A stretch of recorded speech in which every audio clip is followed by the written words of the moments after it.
বর্তমান যে গণভোট, বর্তমান সনদকে স্বীকৃতি দেবার জন্য যদি গণভোটে কোনো মুসলমান যায়, আল্লাহর কাছে তাকে কঠিন জবাবের সম্মুখীন হতে হবে।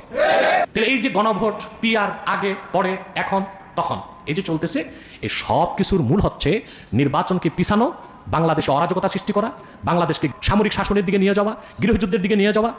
আমগো আব্বাসি হুজুরের ফটো হইলো যে শুধু হ্যাঁ ইসলামপন্থী রাজনৈতিক দল যত বুঝে আছে ওইগুলো যদি কোনো চাওয়া পাওয়া বা সমাবেশ যাই করে এটাই আমার কাজ হবে। ধরেন জামাত ইসলামে ফেয়ার পদ্ধতি ইয়াল্লা বলে অনেক ইয়ে করতেছে, ফেয়ার পদ্ধতি নির্বাচন আল্লাহ বলি অনেক হারাহারি করতেছে। এরপরে যে গণভোট আল্লাহ বলি এরা চাইতেছে গণভোট, কিন্তু আব্বাসি হুজুরে কইতেছে যারা গণভোট আল্লাহ বলি মানে মত দিব বা গণভোট দিব এরা আল্লাহর কাছে দায়ী থাকবো। চিন্তাটা মানে আব্বাসি হুজুরের কথা শুনলে মাঝে মাঝে কথা শুনছে কি রে বাবু রে এ কি ভাইয়া। আমার কথা হলো যে হুজুর আপনার এত বয়কা ইসলামপন্থী কোন দল যদি ক্ষমতায় আইলে কি আপনার খানকা বন্ধ হয়ে যাইব?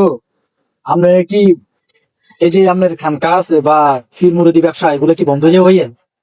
চিল্লাম এরমে করেন ইসলামপন্থী দল জিরেই কয় এটারে আপনি বিরোধিতা করেন, অন্য দল তেরমে বিরোধিতা করেন না। হেতারে আমরা মোড়াম কেটিয়া দেখেন বাবু রে ব্যবসা ভালা ব্যবসা করেন ব্যবসা হালাল।